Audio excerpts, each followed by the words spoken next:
في رحلة البحث عن الماء الصالح للشراب.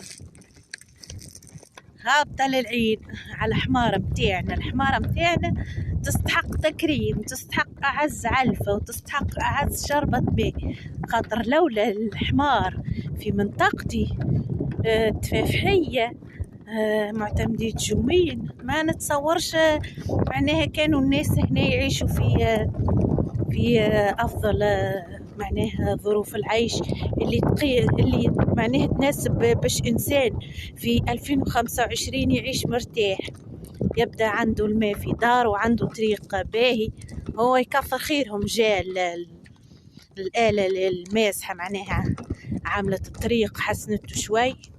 مي اوني اون 2025 مازلنا في بيست عربي وبهيمة نجيبوا عليه الماء. والسلام عليكم ورحمة الله. تحيا الحرية وتحيا حقوق الإنسان والعيش الكريم وما نعرفش شنو إلخ